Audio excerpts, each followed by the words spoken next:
Welcome back, ladies and gentlemen, for another episode. I'm your host, Davon. Appreciate you guys coming in to show your love and support as we get things into high gear, as we're going over WWE Friday Night Smackdown, as things was on all cylinders leading up to WrestleMania 40, as we had so many great things on the card tonight. We had Dwayne "The Rock" Johnson having his rock concert, as he was delivering on all cylinders, including every single topic, everything in between, and he hit so many key points throughout the whole entire concert.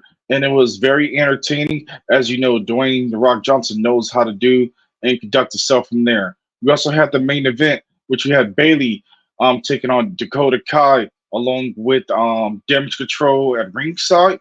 We also had another singles competition. We had Randy Orton taking on Grayson Waller. We also had Santos Escobar taking on um, Dragon Lee this following evening, as that was on all cylinders directly, which you couldn't ask for anything better. We also had a return of Rey Mysterio, which was phenomenally gifted, as it was nice to see Rey Mysterio, as he had so many answers and questions when it came to so many things breaking down between the LWO and Legado Del Fantasma, as you never know what can directly happen when it comes to the WWE, as so much more happened as we are kicking things off when it comes to tag team for the upcoming tournament for the advancement for WrestleMania 40, as who will basically take the spots. And when it comes to taking on our main boys over on Monday Night Raw, which we have the no other than Judgment Day, who is doing their thing and keeping things under wraps as they continue to keep the win streak going. As so many different twists and turns are continue to be pushed when it comes to the lead up to WrestleMania, as we're heading towards 3 weeks out, and you never know what can directly happen when it comes to the WWE, as they're heading to this new generation of new talent who are pushing themselves, and the new tag team looking to step up. So it'll be kind of interesting to see what type of takeaway will be for that ladder match for WrestleMania 40, and so many different things on the card, as you couldn't ask for anything better when it came to tonight on Friday Night SmackDown. Things kicked off into high gear as they were doing the commentary kicked off everything with basically talking about everything that was going on. They were hyping up from the road to WrestleMania and saying they're live from Memphis, Tennessee. Also, they went to guide recap of last week's Friday Night SmackDown, as from the closing, which Cody Rhodes ended up slapping Dwayne The Rock Johnson. And of course, tonight, The Rock had so much to say. And of course, he addressed it about that slap that went on when it came to Cody Rhodes and Seth Rollins, and so much more, as things got into high gear, as it was fully entertaining. And you couldn't ask for anything better when it came to tonight, as things were hitting up on all cylinders when it came to the Bloodlines feud, as they continue to push forward towards WrestleMania. But things kicked off pretty simple, pretty chill. The Rock ended up making his entrance with his new prelude and the return of the Hollywood theme with a remix twist to it. And I highly enjoyed that theme. That theme looked phenomenal. Loved the little tunes and the tweaks to it, but it was phenomenal when it came to just how it captivated everybody. And it pretty much kept me entertained when it came to that theme. Like, okay, I'm feeling this beat. It's likely probably be like most likely the rest of you guys who will eventually download it and have it available for their auto playlist. And it was a great song just off of my own personal opinion. Um, the Rock got things under the way, as he pretty much introduced the guys that who were basically there with him for this following evening, for his orchestra band, for a local guitar player and also a harmonica player. And he got on the mic and scorched pretty much everybody under the sun when it came to what he basically had to say.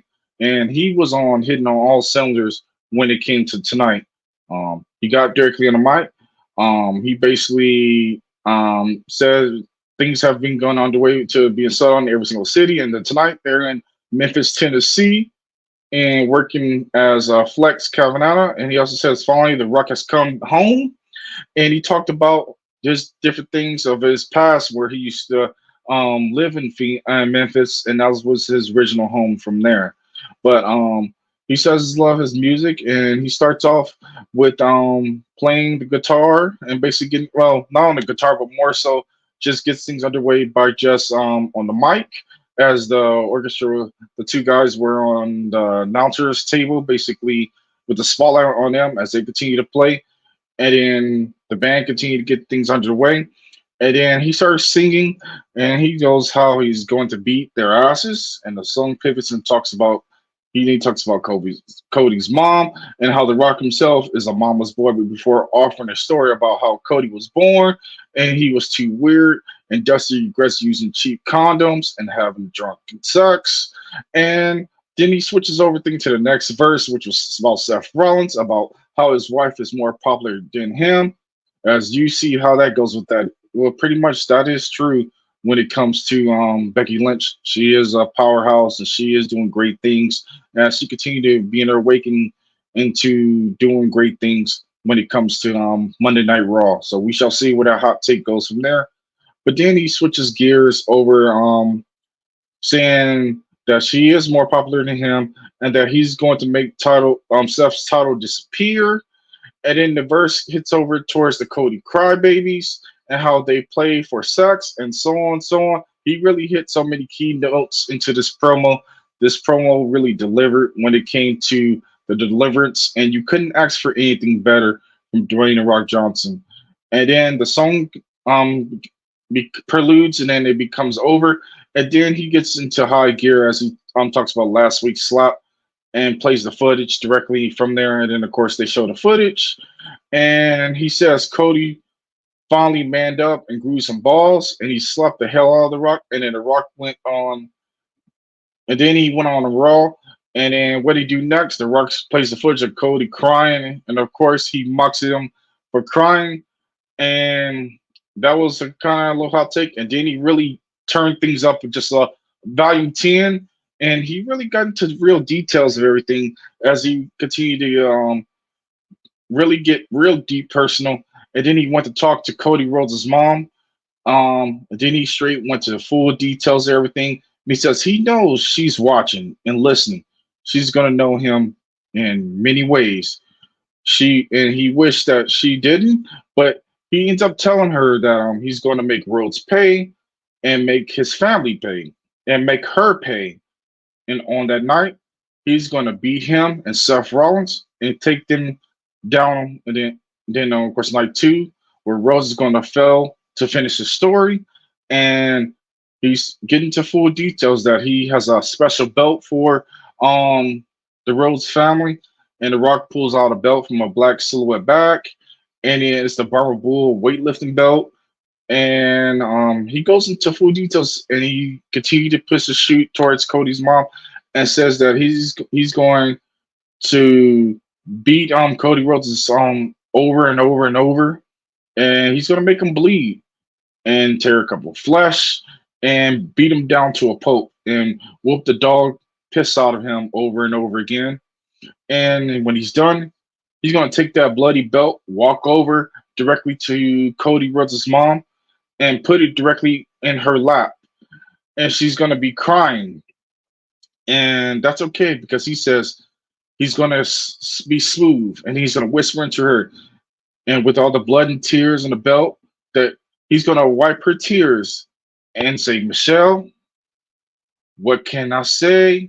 You're welcome. A nice little introduction from when his Maui little counterpart, but the fans really got a little gas from that.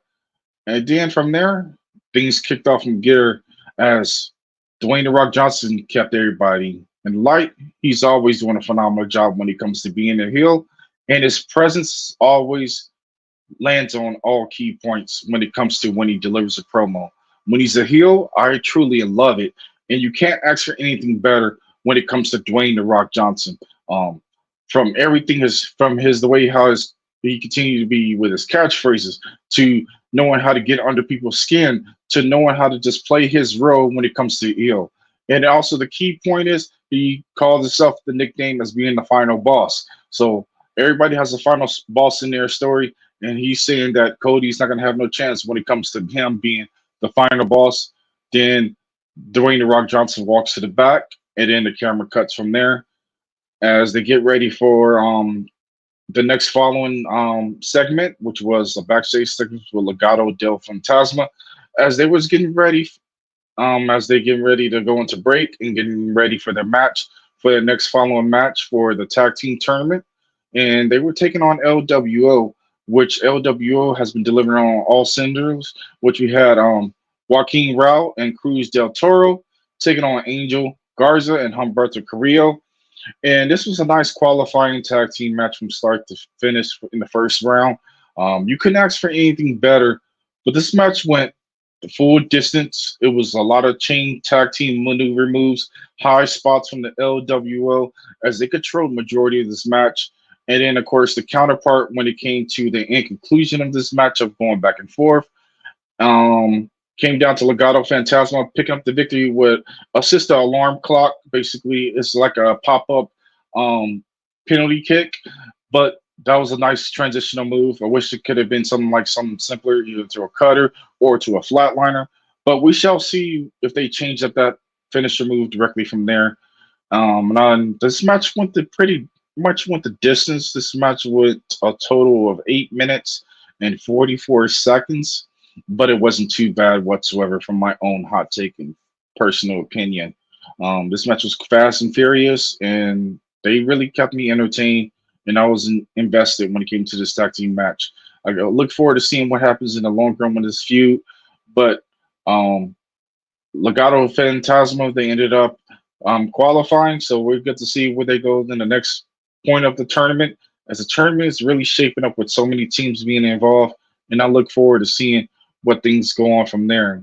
Of course, they had a couple of breaks within this match, and everything else went smoothly from there.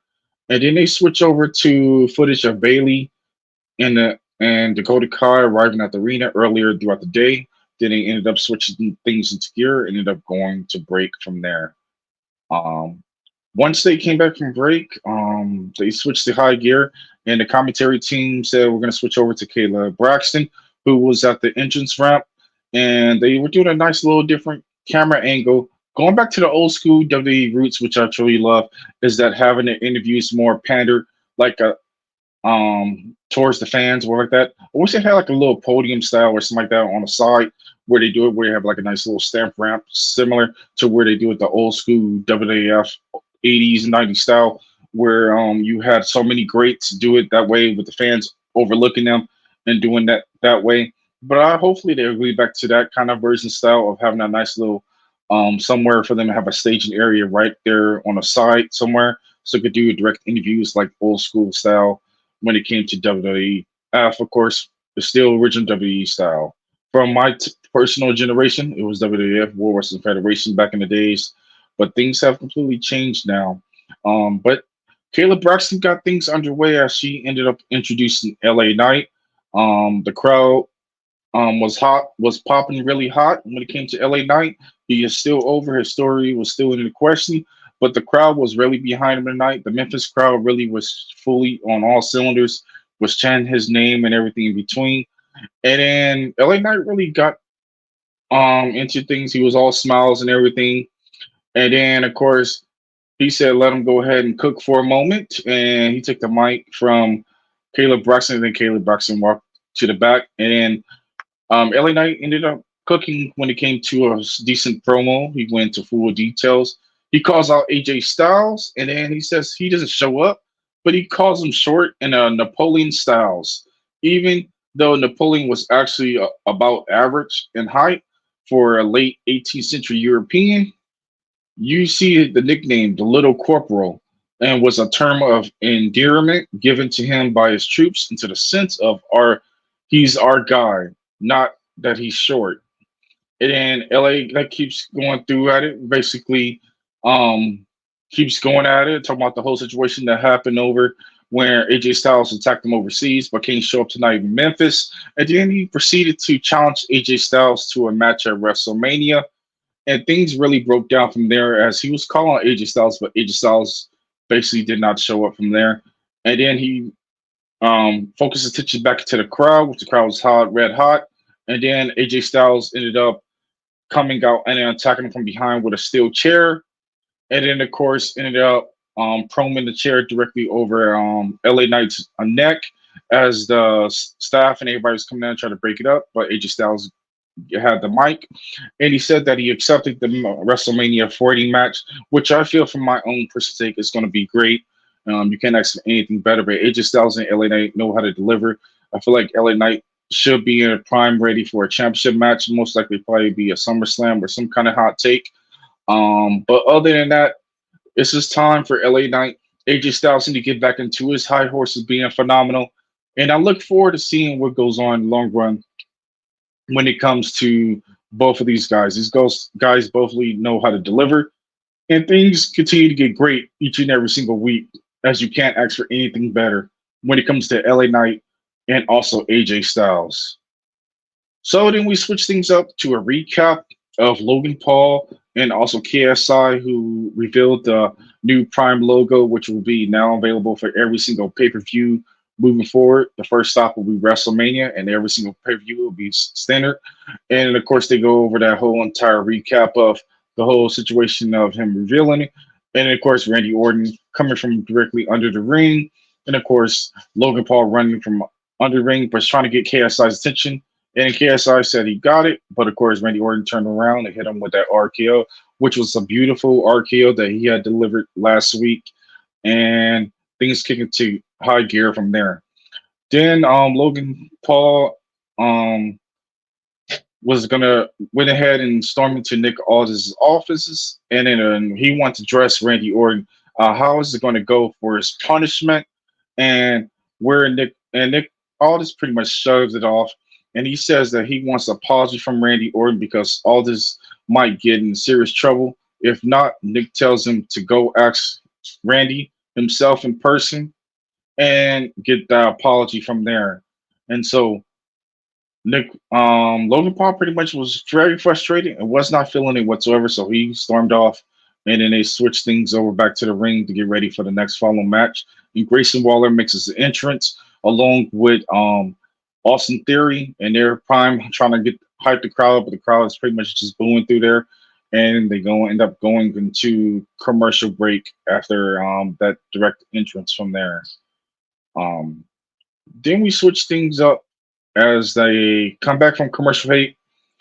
Paul Heyman and Big Jimmy Uso, they ran into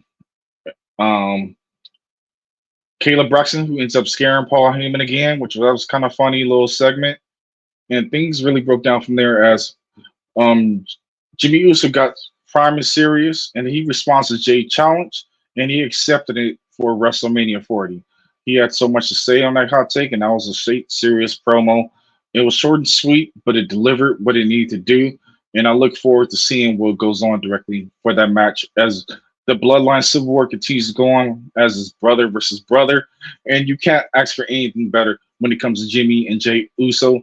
Probably from my own hot take, you might see a super kick party as they are probably going to be delivering a whole lot, probably make a world record when it comes to Mania, or they might end up delivering some great bangers and some new moves out.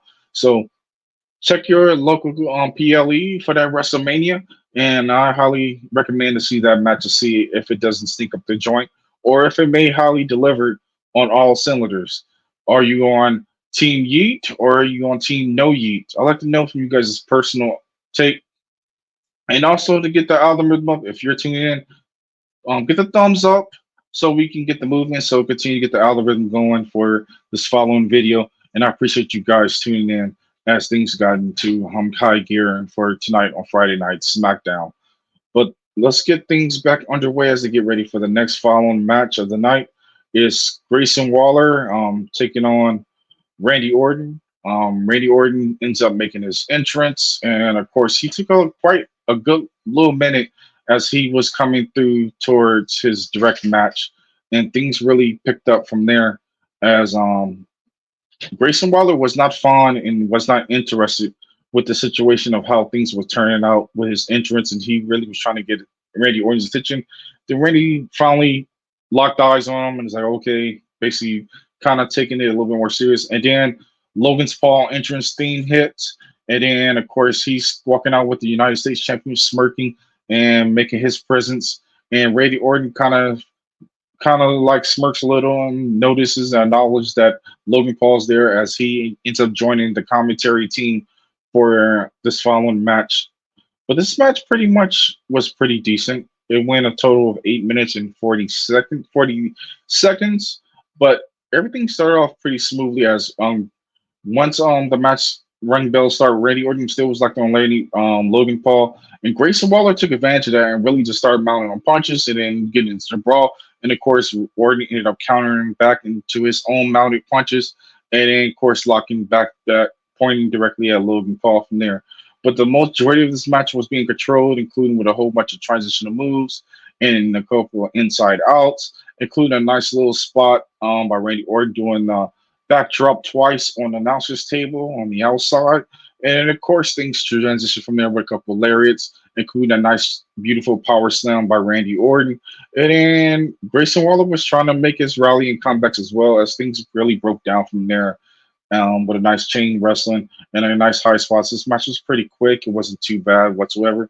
But the conclusion of the match ended up happening when Randy Orton ended up hitting the RKO after the setup was set up when Austin Theory was trying to get in the ring, then he got caught with the DDT, and then he ended up RKOing Grayson Waller. But there was a nice post match afterwards. Logan Paul and then the glue line of everything broke down from there as they ended up attacking Randy Orton from there. And then, of course, Kevin Owens made the save, and he came down, and then things broke down from there. And of course, everybody got taken down, but of course, Logan Paul rolled out the ring, and then of course, Grayson Waller ended up taking the feat of getting a stunner and also a RKO simultaneously at the same time.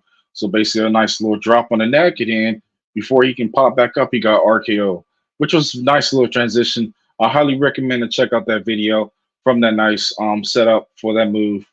Then, of course, as Logan Paul's making his way directly back up to entrance ramp, we see like all this solely in the silhouette of the background, and he comes out in the spotlight, pauses on him, and then he apologizes to Logan Paul before saying he determined his opponent for WrestleMania, or rather his opponents, making it fully aware that he would defend his United States Championship in a triple threat match.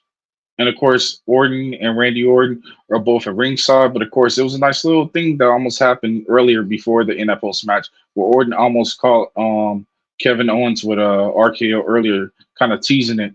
But then, of course, getting back into Nick Aldis's remarks that he set up the tag team triple threat match, which would be Kevin Owens and Randy Orton taking on Logan Paul for the United States Championship at WrestleMania 40.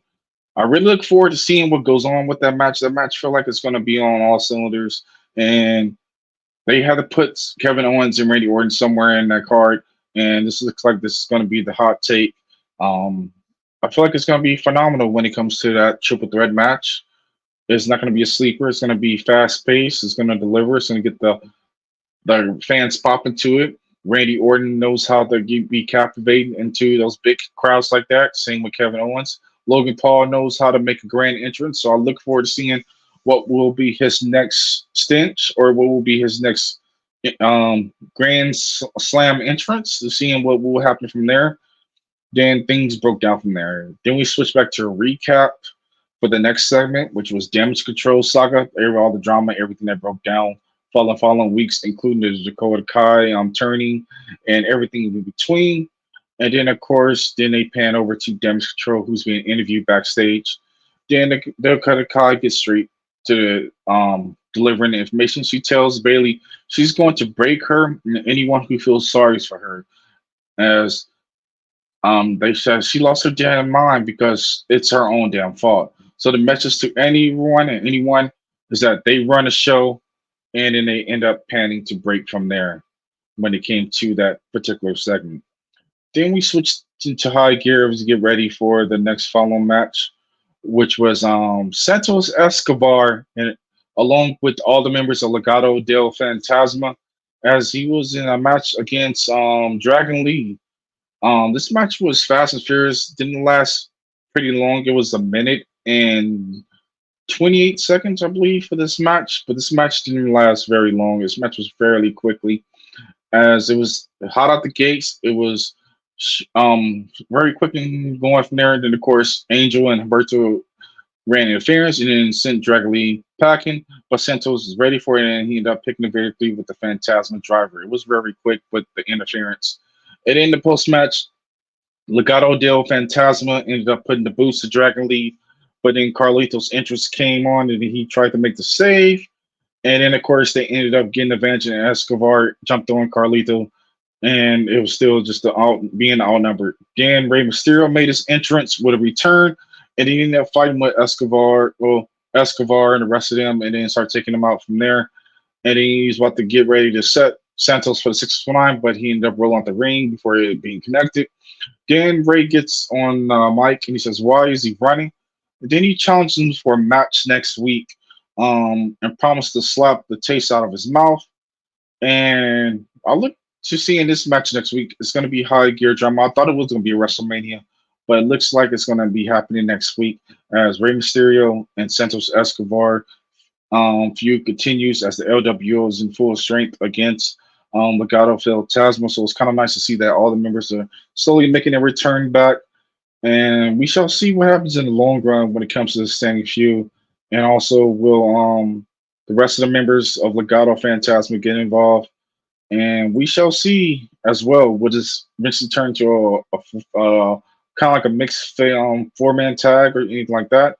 But we shall see in the long run. So we get things underway with Bayley getting ready for her backstage, and then they end up going into commercial break. But I look forward to seeing where Bayley stands when it comes to who's going to help her in her alliance. And there's so many different twists and turns can happen in the long run. But Bayley's completely over with the crowds. The crowd was cheering for Bayley as they went into that commercial break from there. Then they switched things good for the next following tag team match. It's New Catch Republic, which is Pete Dunne and Tyler Bate versus Pretty Deadly, Elton Prince, and Kill Wilson. This match really delivered on all cylinders in the tag team match. This is something that you want to see. It was a little bit of traditional wrestling tag team and also strong style, British strong style, all in one. But there was so many different things that went on in this match. This match really was with so many different things, including transitional tag team moves, a nice airplane span by Tyler Bate, and a couple of transitional moves, a nice tag team signature moves by Pretty Deadly, back and forth. And of course, the transitional stumps and basically just breaking apart, taking advantage of both guys as not Tyler, Pete Dunne pretty much kept delivering his signature moves, and then the finger split and everything like that. And things really broke down with the standing shooting star plus.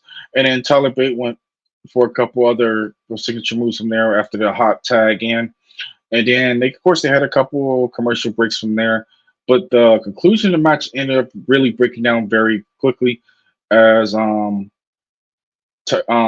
Prince went up for a couple kicks for a stereo corner insecure, but Tyler ended up diving for an uppercut. And then Newcastle Republic ended up taking control of the match, and then they end up getting a couple of near falls from there. But the conclusion ended up happening with Newcastle Republic ended up picking the pinfall by hitting the Birmingham Hammer, their tag team finisher, which was kind of nice.